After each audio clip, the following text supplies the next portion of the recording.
E o nosso papo hoje é a respeito do Enem, do Exame Nacional do Ensino Médio. Vocês viram aí, escrito Enem 2020, mas na verdade é porque eu vou usar questões do Enem do ano de 2020, da edição de 2020.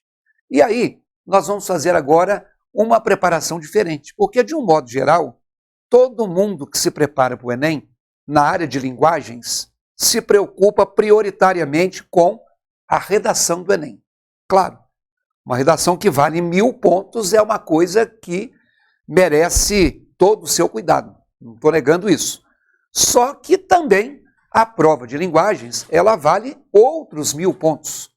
E esses 1000 pontos, ficam um pouco prejudicados, ou têm ficado, porque nos últimos anos o menor desempenho do candidato é exatamente na área de linguagens. E aí, eu acredito que um dos motivos seja o fato de que a gente aprenda a lidar com a língua portuguesa de uma determinada forma na escola, no colégio, no ensino fundamental, no ensino médio, e a maneira de cobrança é uma maneira diferente.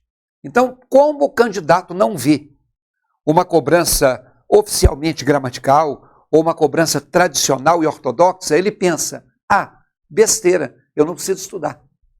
Só que existem certas teorias por trás de uma prova de Enem, que é bom que você saiba e que você treine e que você pesquise outras questões, busque questões já ocorridas do exame, para você se ambientar. Então, a partir de agora, a nossa prioridade vai ser pegar questões do ano de 2020, nós vamos comentar a questão e eu sempre vou trazer um aspecto teórico, seja ele textual ou seja ele gramatical, ou ambas as coisas, e nós vamos trabalhar aqui porque o aspecto gramatical que eu for extrair será aquele aspecto que contribuirá para os 200 pontos da sua competência 1 da redação. Porque na sua redação, você tem 200 dos 1000 pontos voltados à avaliação gramatical. Então, a gente tem que saber algumas coisas de uso.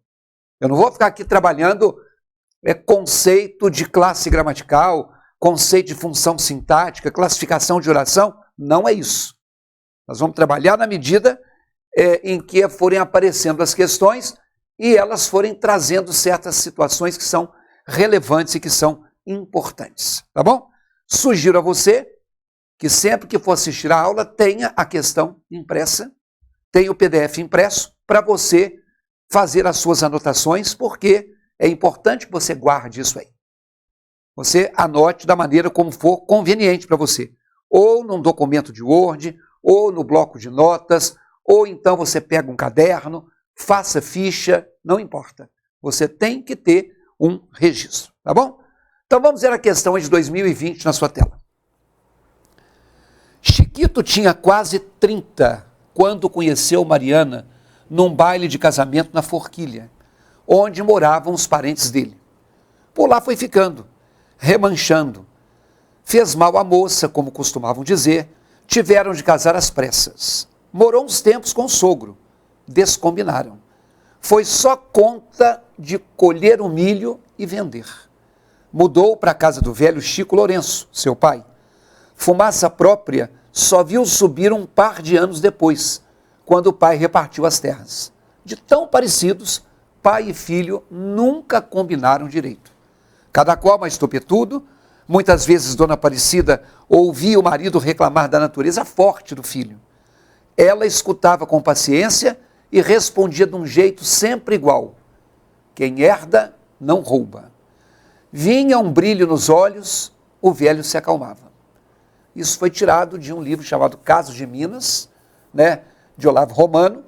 E aí, a pergunta que o Enem fez a respeito desse texto foi: os ditados populares são frases de sabedoria criadas pelo povo, utilizadas em várias situações da vida. Nesse texto, a personagem emprega um ditado popular com uma determinada intenção. Qual foi a intenção? Vocês estão vendo aí 5 alternativas. Eu quero combinar com vocês o seguinte: você vai pausar a sua tela para que você resolva a questão antes de eu fazer o comentário, tá bom? Então, pause a questão, resolva, leia o texto se for preciso, só depois você volte comigo. Vai lá.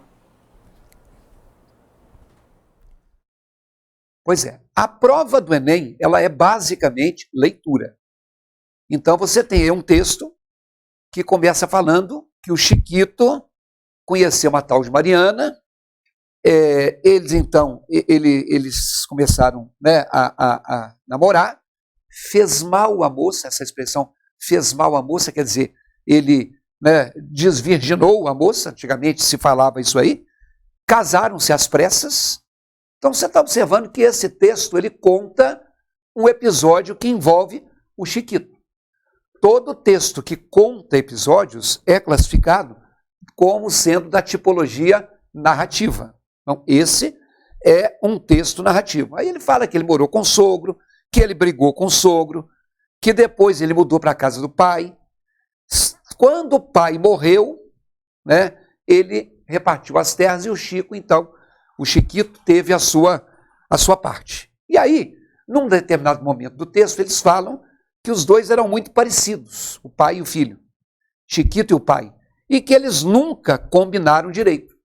Então a mãe do Chiquito, Dona Aparecida, falava, olha, meu marido reclama da natureza forte do filho. E aí ela fala assim, quem herda não rouba. E aí, quando ela falava isso com o marido, ele reclamando do filho, esse cara é isso, esse cara é aquilo, ela falou, olha, quem herda não rouba. Claro que ela quis dizer alguma coisa com isso. Olha na tela. A letra A diz que quando ela fala, né, quem herda não rouba, ela está criticando a natureza forte do filho, ela está justificando o gênio difícil de Chiquito, ela está legitimando o direito do filho à herança, ela está contendo o ânimo violento do Chico Lourenço, que é o pai dele, ou ela está condenando a agressividade do marido com o filho. Então vem cá. Primeiro você tem que entender o que significa esse quem herda não rouba. Na verdade, quando o marido reclamava com ela, o filho, na tela, ele, marido, é que estava criticando a natureza forte do filho. Então, se você marcou a letra A, você errou. A mãe não estava criticando a natureza do filho. Ele reclamava com a mulher que o menino era isso, que era aquilo, que tinha um gênio difícil. Aí ela virava e falava assim, quem herda não rouba. Se você, na tela, marcou também a letra C, você errou. Porque esse quem herda não rouba não tem a ver com a herança que o menino recebeu do pai. Não é isso. É a herança do gênio ruim. Tipo assim, você está reclamando do menino? Ele é igualzinho a você. Você não tem direito de brigar com ele. Ele herdou essa chatice, foi sua. Quem herda não rouba. Então, na tela, acertou a questão quem marcou a letra B de bola. Ela estava justificando o gênio difícil do Chiquito, dizendo para o marido o seguinte, meu amigo, não reclama não. Ele é desse jeito porque ele é igualzinho a você. Ele herdou esse gênio ruim que você tem. Então, espero que você tenha acertado aí essa primeira questão, que mediu exatamente a compreensão do texto. Mas aí, vamos lá na tela, como eu disse a vocês, nós vamos teorizar. E a nossa teoria textual, ela vai trazer aquilo que se chama intertextualidade. Eu quero que você copie essa palavra, e essa é uma teoria que nós vamos anotar a partir de agora, para você ficar com tudo resolvido aí e guardar. Por isso que eu sugiro, se você puder fazer arquivos que tenha nome, para você pegar pela ordem alfabética ou fazer ficha, é legal. Então, olha só, quando a gente fala dessa questão de intertextualidade, a maneira como as provas do Enem são elaboradas, muitas vezes trazem Muitas vezes eles colocam o próprio conceito. Às vezes eles mesmos vão colocar para você o que aquilo ali existe, uma coisa chamada de intertextualidade. Então, quando a gente fala de intertextualidade, a gente está falando sobre o diálogo entre um texto e outro texto, ou a gente está falando do diálogo que existe entre um texto e um contexto. Por que eu peguei esse assunto de intertextualidade para que a gente pudesse falar nessa questão? Porque o ditado popular foi citado pela mulher naquele texto do Olavo Romano. O Olavo Romano escreveu um texto, que é a historinha do Chiquitito, ou do Chiquito, e dentro do texto ele colocou um texto que é uma fala popular. Então, todas as vezes que alguém cria uma situação e aproveita um texto ou aproveita um contexto, isso é uma coisa que se chama intertextualidade. Né? Diz alguém, para usar uma intertextualidade, que na natureza nada se perde, nada se cria, tudo se transforma. Lavoisier falou isso. Então, se eu estou usando na minha aula, que é um texto oral, uma fala de Lavoisier, eu estou usando um recurso de intertextualidade, eu estou explanando alguma coisa e endossando meu pensamento com o pensamento de alguém. Então, na verdade, quando se fala de intertextualidade, de um modo geral, o objetivo é conferir ao texto que se cria,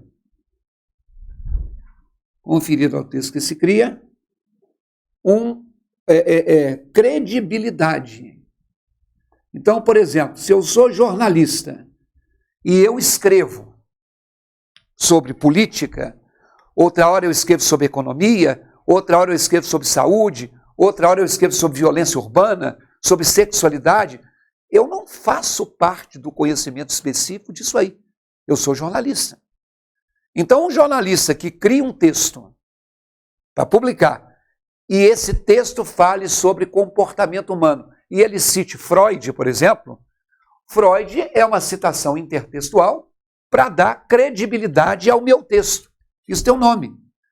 Essa credibilidade aqui é o que você às vezes vai encontrar com o nome de argumento de autoridade. Quer dizer, no quesito psicanálise, o Freud é o pai da psicanálise. Então ele tem autoridade para falar muito mais do que eu, que sou jornalista. Um exemplo. O que eu, que sou professor. Então, na verdade, esse argumento de autoridade, isso aqui é típico dos textos dissertativos. Então, você vai ter que fazer uma redação, você vai ter que fazer uma dissertação argumentativa. Às vezes, o seu argumento não é suficientemente forte. Então, para o Enem, é extremamente importante que você consiga citar argumentos, falas, pensamentos, teorias de pessoas que são autoridade no assunto. Então, um dos valores que você vai ter aumentados na sua redação é quando você é capaz de fazer o uso da intertextualidade. Então, intertextualidade é quando você, num texto, você aproveita coisa do outro. Agora, o contexto é óbvio, né, gente? Você vai ter que fazer uma redação sobre um problema, uma situação, problema da nossa conjuntura. E essa conjuntura, ela tem que ser analisada no seu texto de acordo com o contexto em que você vive. Quando você estava no ensino médio e, eventualmente, lá no segundo ano, você teve que ler um livro de Machado de Assis e você viu o comportamento de uma personagem, às vezes de uma mulher, sendo submissa ao marido, você fala, nossa, mas que moça otária. Não, não é uma moça otária. De acordo com o contexto do século XIX, as mulheres chamavam o marido de senhor, meu marido. Se você discorda, se você acha um absurdo, é direito seu. Só que você não pode avaliar um texto desvinculado do contexto. Então, quando você for defender um argumento, você tem que defender um argumento que ele seja compatível com o contexto no qual você está inserido. Porque se você não estiver defendendo dentro desse contexto, nada é feito. Então, a intertextualidade é um fenômeno que serve basicamente para isso. No caso do texto que nós lemos, eles cobraram uma relação entre o texto do ditado popular com o texto que nós lemos, para você entender qual foi a intenção daquela mãe, daquela esposa, quando falou com o marido aquele ditado popular. É muito comum você encontrar em questões do Enem essa cobrança da associação de um texto com um ditado popular que possa ser confirmado ou justificado ou endossado por esse texto. Tá bom? Essa pincelada para você tomar conhecimento do que é intertextualidade. Outro momento pode ser que nós falemos também. Vamos lá na tela agora? Eu disse a vocês também que nós vamos sempre trabalhar um aspecto gramatical, não para que a gente tenha que saber nome, mas para que a gente tenha que condição de aproveitar essa teoria na nossa redação. Olha esse fragmento do texto. Chiquito tinha quase 30 quando conheceu Mariana num baile de casamento na Forquilha, onde moravam os parentes dele. Bom, quero aproveitar para vocês e falar sobre um dos aspectos da coesão textual, que é o emprego do chamado pronome relativo, que eu estou chamando aí, de elemento coesivo onde. Nós estamos diante de alguma coisa, de um elemento, que é extremamente errado em várias redações. Você provavelmente, algum dia na sua vida, já cometeu um desvio porque você não soube usar corretamente o pronome onde. E é para isso que nós vamos falar aqui agora. Nem é necessário você saber que ele chama pronome, não para a prova do Enem. Se você vai fazer um vestibular de uma faculdade particular, que cobre a gramática tradicional, se você pensa em fazer um concurso público, é diferente. Mas na questão do Enem, você tem que saber a respeito de onde. E um detalhe, vou te dar uma pista. Sempre que te der vontade de usar onde, você vai se lembrar da minha fala aqui agora, você não vai usar onde. Eu prefiro que você use a expressão em que. Porque nos momentos em que a palavra onde está correta, no lugar dela cabe o em que. Mas às vezes, onde cabe o em que, não cabe o onde. Isso aqui é o coringa. Por exemplo, quando eu falo assim, a cidade em que nasceu é pequena. Eu quero te mostrar o seguinte, nós usamos essa expressão em que com aquilo que a gramática chama de pronome relativo que, você não tem que saber isso para nem repito. E antes desse pronome relativo que, nós temos o que a gramática chama de preposição. Às vezes é só o que, às vezes é o de que, às vezes é o com que, às vezes é o porquê, às vezes é o a que, e aqui é o em que. Como é que eu sei a preposição que eu coloco antes desse que? Olhando o verbo que está depois. Se você nasceu em algum lugar. Então, é por isso que o em está antes do que. Eu não posso colocar a cidade que nasceu é pequena. Porque senão pareceu que a cidade é que veio ao mundo, a cidade que nasceu. O bebê que nasceu ontem. O cachorrinho que nasceu na semana passada. A cidade que nasceu é o nascimento da cidade. Se a pessoa nasceu em uma cidade, é a cidade em que nasceu. E eu quero que você veja que antes desse em que, eu tenho a palavra cidade. Isso é importante. A palavra cidade, ela nomeia lugar. Assim como um bairro é um lugar, assim como uma academia é um lugar, assim como um restaurante é um lugar. E quando eu falo de lugar, eu estou falando de espaço físico. Em outras palavras, eu estou falando de ambiente. Eu só estou te informando que o onde só estará correto quando ele tiver como antecedente o retomar um ambiente. Ó, a cidade é pequena. Nasceu em uma cidade. Então, isso aqui, esse onde, deve retomar apenas lugar. Porque se não for lugar, a utilização do onde não estará correta. Vamos lá na tela. Você está vendo, né, que nós temos assim, Chiquitito tinha quase 30 quando conheceu Mariana num baile de casamento na Forquilha, onde moravam uns parentes. Quem mora, mora em algum lugar. Então, poderia ser em que moravam. Agora, Forquilha, que está com F maiúsculo aí, ó, certamente é o quê? Um nome próprio, o nome do lugar em que ele morava. Por isso que aí cabe o onde. Cuidado, tá? Quando você eventualmente faz isso aqui, ó.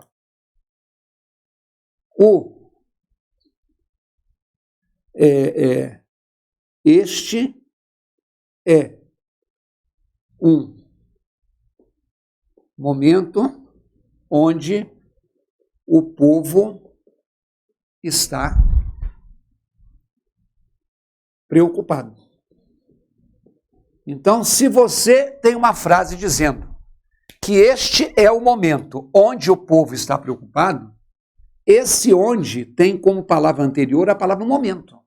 E a palavra momento não indica lugar. A palavra momento indica tempo. Então, se a palavra momento indica tempo, e eu te falei que o onde só pode retomar lugar, isso está incorreto. Aqui você deve dizer, ó, este é o momento em que o povo está preocupado, porque o povo está preocupado em um determinado momento. Então, cuidado com isso. Por exemplo, a sociedade onde vivemos revela desigualdades. Quando você fala a sociedade onde vivemos revela desigualdade, ó, antes desse onde, nós temos a palavra sociedade, que não é um lugar, espaço físico. Você vai a um bar é um espaço físico. Você vai ao cinema, o cinema é um espaço físico. Você vai ao escritório, o escritório é um espaço físico. Agora, você não vai à sociedade. Isso é um espaço simbólico. Então, isso aqui não deveria ser onde.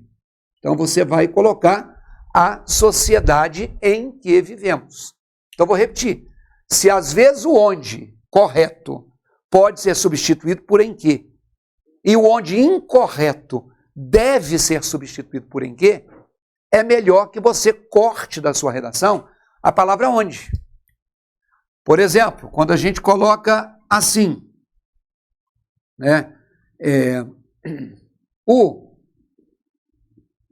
colégio onde estudou fica no interior.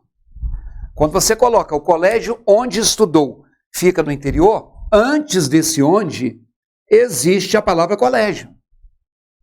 Colégio é lugar. Opa, então se colégio é lugar, é um prédio, por exemplo, esse onde está certo. Mas aqui também caberia o em que, porque ele estudou em um determinado colégio. Então é isso, a nossa dica de hoje é para você, quando for fazer uma redação, não deixar de usar a palavra, não usar a palavra onde sem critério. Prefira usar a palavra em que. Então essa foi a nossa primeira aula e as demais vão continuar com essa mesma estrutura. Até a aula de número 2.